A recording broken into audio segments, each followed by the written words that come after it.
Hey everyone, what's going on? If you've been hopping around your base, wondering why things feel just a little smoother and a couple of odd bugs suddenly vanished, that's because ARK Survival Ascended just rolled out update 1.074.032. And I've got the full story for you in a chill, conversational way you can follow while you're feeding your dinos or crafting up your next batch of gear. This patch looks small on paper, but it touches a surprising number of pain points and it lines up with the seasonal event window, so it's absolutely worth your attention if you play it even semi-regularly. The short version is that the client build is v74.32, while official servers are at v74.31, and the rollout landed around November 7 to 9th, depending on platform and region, which explains why you might have seen it a few hours or a day apart from your friends. Let's start with the fix that will matter most in real fights. The Elderclaw totem no longer blocks certain projectiles. If you've been doing PvP skirmishes or even some chaotic PvE with tame slinging effects everywhere, that totem interaction could lead to weird line-of-fire moments where shots didn't land the way you expected. By correcting it, the devs make ranged engagements more predictable. Practically, if you rely on ranged burst, you'll get fewer why didn't that connect moments when enemies hug a totem or when the battlefield gets cluttered with deployables. And if you're on defense, be aware that you can't count on that accidental shield effect anymore. It means you'll want to reevaluate choke points, especially in narrow build areas where a single object used to soak more than it should. If you've designed maze-style entrances with multiple totems as incidental cover, take a minute to rewalk those layouts and check angles with a friend firing test shots so you can see what actually lands now. This change is also good for clarity. Less mystery equals faster learning for newer players who couldn't tell if their aim was off or the object was bugging out. There's also a nice quality of life tweak for character customization. The scissors UI glitch affecting female characters is fixed. If you've ever tried to change hairstyles or facial hair and had the interface behave oddly or not reflect changes correctly, this should feel like a breath of fresh air. Cosmos are just vanity in a game like this. They're a part of how you express your tribe identity and keep things fun between the grind sessions. I'm a big believer that tiny friction points add up over time, and this was one of those little annoyances that chipped away at immersion. Now you can jump back into your makeover moments without wrestling the menus. You'll also notice the main menu has a dynamic banner again, which is one of those subtle touches that doesn't change your DPS, but absolutely sets the tone when you boot the game. When the menu looks alive and connected to what's happening in the world, seasonal events, featured content, community highlights, it makes the whole experience feel curated rather than static. I like this because new or returning players get instant context the second they load in. If you're making content or onboarding friends, it's easy to point at the menu and say, that's what's new this week, and jump straight into it. From a performance standpoint, the memory leak fix related to grass is bigger than it sounds. Terrain foliage is one of those systems that can quietly chew away at performance, especially during long play sessions or on servers that run non-stop. A leak like that tends to cause a slow degradation. You don't notice it right away, but an hour later you're wondering why frame pacing feels off, or why a previously stable area starts micro-stuttering when you swing the camera. Plugging that leak should help stabilize extended sessions and reduce those invisible gremlins that show up after you've been farming or building for a while. If you've got friends on older hardware or you run a big base in a verdant area, keep an eye on how the session feels after a few hours. The improvement is often most noticeable during extended play. For anyone participating in the seasonal event, there's also a fix for a specific XP exploit tied to Fear Ascended. Events are supposed to be festive and maybe a little unbalanced in terms of resources and boosts, but a runaway exploit throws off the economy and progression pacing for everyone else. The correction helps keep the playing field fair while still letting you enjoy the thematic goodies and bonuses. If you were counting on that exploit to rocket a fresh tame or a new character, you'll need to plan around it now, but in the long run, it's healthier for server culture and the in-game economy. Plus, it gives the team more confidence to run spicy event modifiers without worrying the whole ecosystem will spiral due to one loophole. Let's talk timing and platforms, because I know a lot of you saw the patch hit at different times. It's not unusual for ARK updates to propagate in waves. PC storefronts, Xbox, and PlayStation each have their own certification and rollout cadence. That's why your buddy might be playing the latest build while you're still waiting on your console to scoop it up.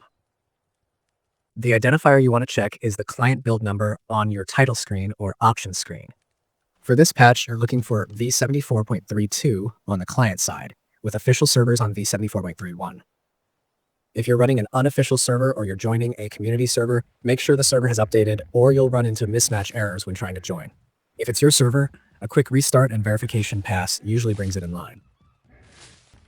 Because this update is a little housekeeping heavy, let's translate it into action items you can try right now to feel the difference. First, head to a spot in your world with heavy foliage. Think thick grass, lots of shrubs, shadows moving across the ground, and stay there for a good chunk of time during a normal play session. If you previously noticed gradual hitching, do the same routine and compare. Craft, move inventory, rotate the camera quickly, go tame something nearby, and return. These are the moments where memory issues used to surface, and getting a smooth loop here is a good sign that the leak fix is doing work for you. If you record gameplay, check your frame time graphs before and after so you can see if spikes flatten out. Next, test the Elderclaw totem scenario with a friend in a controlled space. Place the totem where you might use it in a defense, and have your friend take shots from a few distances with different projectiles or weapons you've noticed behaving oddly in the past. The idea isn't to run a science lab, just to rebuild trust in your tools. Nothing ruins a clutch moment like second-guessing whether a projectile will behave. Rebuilding that trust is worth 10 minutes of testing. If you're a fashion-first survivor, jump into the Scissors UI and try toggling through options on a female character. Make a few changes, save them, restart, and confirm they persist exactly as set. It's a silly ritual, but anytime a UI bug gets squashed, I like to stress test it once so I can stop thinking about it forever and get back to playing. Now, troubleshooting. If you're getting the dreaded mismatch or can't join your usual server, start with the basics. On PC, verify your game files through your storefront. It's unglamorous, but it fixes more issues than it has any right to.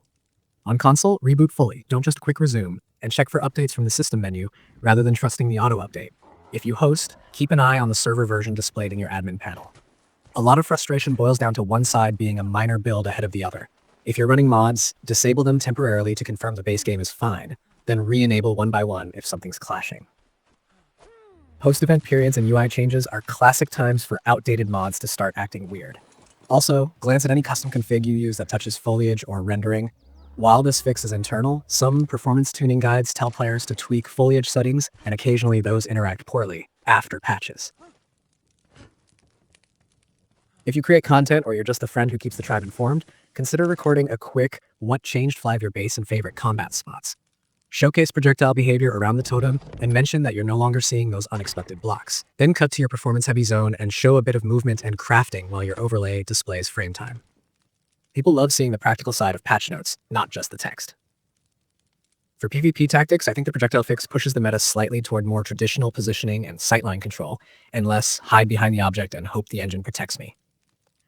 That benefits players who learn maps, recoil, and ranges. Like a small buff to honest skill expression is always welcome. On the PvE side, range taming should feel a tad more consistent in cluttered areas, which is a happiness boost during tense moments when you're trying to thread needles with tranks while a creature dances behind a deployable. A quick word on performance habits after this patch. Even when devs squash a memory leak, it's wise to run a stable setup. Keep your drivers current, limit third-party overlays, and if you stream or record, test a preset that gives you headroom. ARK loves to nibble at your resources, and it's better to have a setup that never dips than one that looks perfect until a big dino herd spawns and your frames fall off a cliff. If you use upscaling, try toggling it on and off in the same area to see whether you prefer the clarity or the extra fluidity after the foliage fix. Let's talk about the dynamic banner for a second, because there's a marketing and player flow angle that matters. When the front door of the game reflects the live state of the world, more players actually engage with the limited time stuff. That keeps the community alive during events, helps unofficial servers organize themed nights, and generally keeps your friends list lit up. It's the same reason rotating shop or event screens in other games work. Visual cues, not just to log in. If you're a tribe leader, use the banner as your reminder to set a mini goal for the week, whether it's a tame you've put off or a base area you keep saying you'll rebuild later. If you're coming back from a break and you're unsure whether you even have the update yet, the quickest sanity check is the title screen's build number. You want to see that V74.32 on the client side. If you're stuck on an older client because your system didn't catch the download, force a check or restart your device. Console queues sometimes resolve themselves after a proper reboot. On PC, a cache clear plus verify often kicks the download into motion. If you still don't see it, it's worth checking your region's storefront status pages. On rare occasions, a platform's rollout staggers for a few extra hours. For the event crowd, remember that exploit fixes don't remove the fun. They remove the weird shortcuts that snowball the economy and cheapen legitimate grinds. You can still farm, decorate, and chase those seasonal blueprints. If anything, this is a green light to jump into public servers without worrying that half the population is sprinting ahead through an unintended XP highway. Keep an eye on official posts and community trackers this week for any additional hotfixes. Sometimes after a patch like this, we see micro updates that quietly land to polish edge cases. One more thing that's easy to overlook. Small patches like this are often the foundation for the next bigger beat. Fixing the projectile interaction, stabilizing foliage memory, and tidying the UI are the kind of chores that free up confidence for the team to push more visible content or balance passes without tripping over old gremlins. It also reduces the amount of tech debt the game carries, which translates into fewer unexpected breakages when something new arrives. So even if you logged in and thought, just a few lines in the notes, understand that these few lines are like tightening the bolts on the machine before opening the gates for the weekend rush. All right, what should you do next if you want to make the most of the patch? First, update and verify. Second, do your little foliage stress test to confirm the leak fix feels right on your machine. Third, run that totem projectile test so your team has no surprises in a real fight. Fourth, if you're into cosmetics, celebrate the scissors UI behaving properly and go refresh your look. Fifth, jump into the event with a plan that doesn't count on any goofy XP loopholes. If you stream or record, consider a before and after performance segment. People love seeing proof that a line in the notes translated into a smoother experience.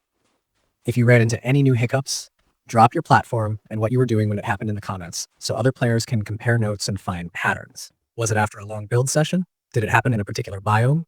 Were you hosting or joining? The more details we share, the easier it is to separate isolated mod conflicts from real regressions. And if everything's running flawlessly, let folks know that too. It's reassuring to hear success stories, especially for players who've been on the fence about returning. That's the rundown for this patch. I'm glad we got a fix that stabilizes the experience and untangles some quirky interactions without throwing off the core feel. If you found this helpful, you know what to do. Pass it along to your tribe mate who refuses to read notes, and let me know what you want covered next. I'm lining up a couple of practical guides that pair nicely with this update, including base layout tweaks that take advantage of consistent projectile behavior and a refresh on performance settings for different hardware tiers so you can lock in smooth sessions. In the meantime, patch up, test your setups, and I'll catch you out there on the ARKs.